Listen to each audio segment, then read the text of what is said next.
On your road to level 10, you're going to have to win a lot of gunfights. So I'm going to give you the 3 concepts that when I focused on them, got me a ton of kills.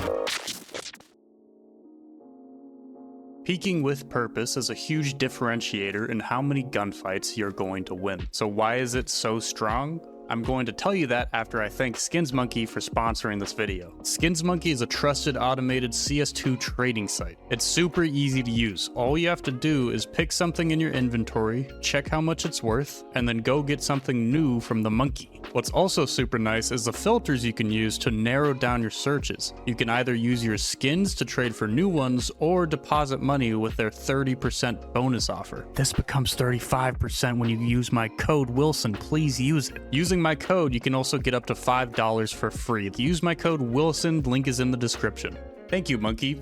Purposeful peeking is where you tailor the way in which you peek to the context of the situation that you find yourself in. Now, there are a ton of factors that you need to consider when peeking. For example, what kind of gun does your opponent have and what kind of gun do you have? If I have a rifle and I know that my opponents are on an eco, then I'm going to peek differently based off of that information. Think about how people like to play on ecos or how they like to play with SMGs or pistols. Oftentimes on ecos, the team will be grouped up in one place. For example, CT overpass, if they're on an eco, lots of times they're gonna swing mid all together. When they're less grouped, they much prefer closer range fights than long range engagements. Along with this, they often like to jiggle angles and play in a less committed way to the fight because of their lack of body armor. Because of these assumptions, early in the round, I'm going to avoid wide swinging open spaced areas of the map for fear of that eco stack. But if I have a 1v1, let's say I know one is close to Vider, then wide swinging isn't a bad option because you don't want to give them the fight that they want, which is one where they can jiggle this angle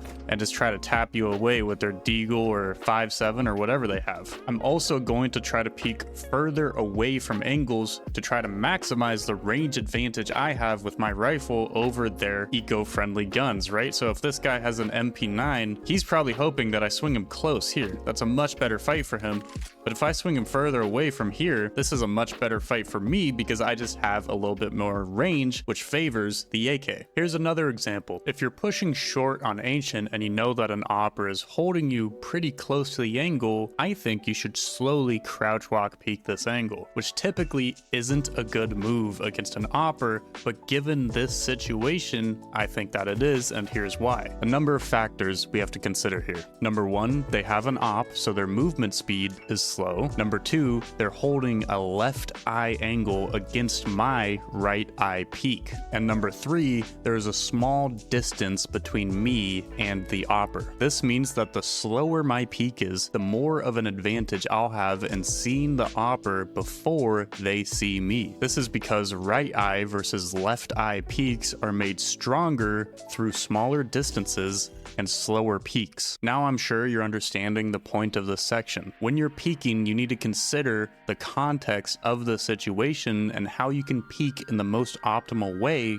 given that context. Purposeful peeking doesn't stop there. We also have to consider how we can be ready for fights and peaks that we aren't necessarily expecting. Now, this is where your movement and how you navigate space is incredibly important. And what I'm really talking about here is AD movement. When you are navigating space, clearing angles, taking a site, your movement needs to be centered around your ability to counter strafe and the speed of your peaks. Now, speed is a key factor here because fast horizontal movement makes fights more difficult for your opponents. So if you find yourself pressing W a lot or clearing around corners in a semicircle like this, where I'm going to swing out and clear all the space all at once, when you do that, you're going very slow and you're going towards your opponent. And when you do that, there's no horizontal movement or very little, and this kill is really easy for your opponent to get. Let's say, for example, we kill one default on A, and we know that one has been playing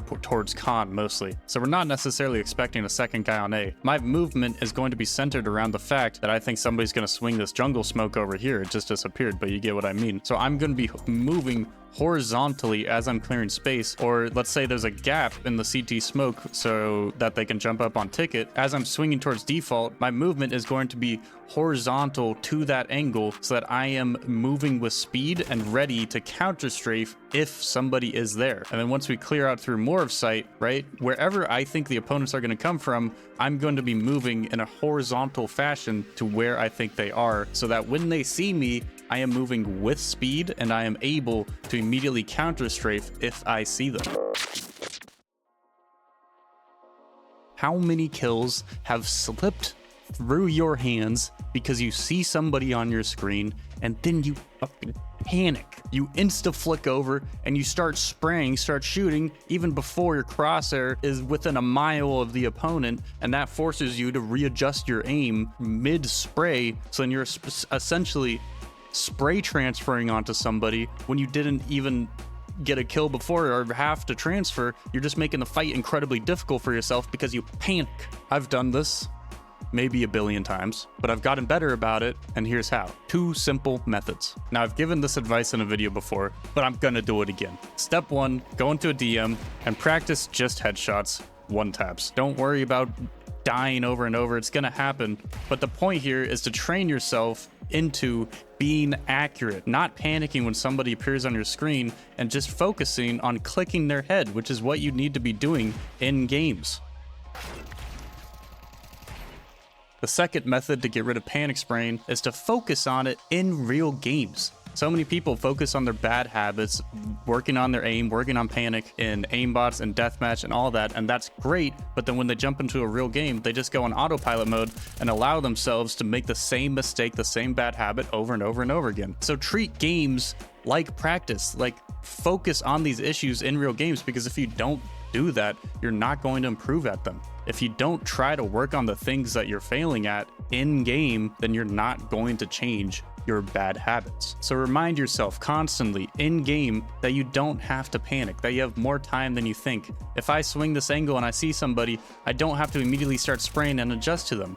I can swing out, adjust, and then kill them. You have the time. You're not going to insta-die every time somebody enters your screen. It's a hard thing to get over, but the only way that you can do it is mentally focusing on this bad habit.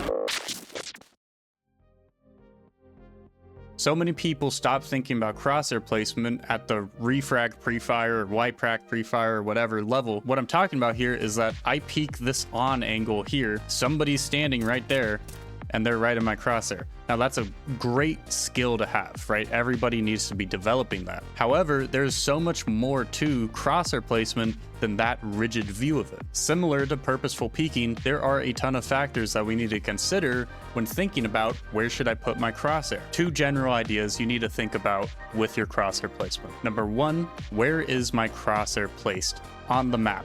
What angle am I holding and why? Am I holding this one down here for a T to jump up, or am I holding a stairs peak right here? And number 2, where is my crosshair placed in relation to the angle that I'm holding? How far away is my crosshair from the angle, and at what height is my crosshair? Now let's start with number 1. Where should your crosshair be on the map? Given what's happened in this round or in previous rounds, what does that tell me about where I should place my crosshair? This is all about taking educated guesses about where your opponent is. These guesses are informed by the information you have, whether it be sound cues, trajectory of nades, right? Somebody heaven maybe throws a nade toward default, common positions people like to play, common rotates. It could be any numerous sources of information that gives you an idea of where to put your crosshair. The really important thing here is that you need to be asking yourself the same question over and over and over again. And that question is, where is the most likely spot that I will take my next fight?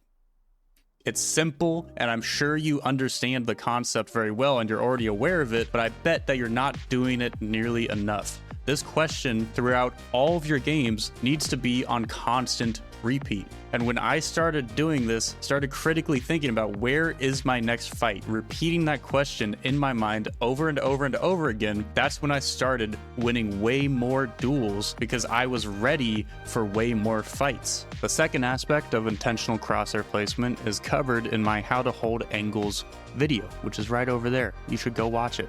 And thanks for watching this video. I have to give a shout out to my channel members. These guys help support me in what I do and allow me to be a goober on the internet. Thank you guys so much for your support.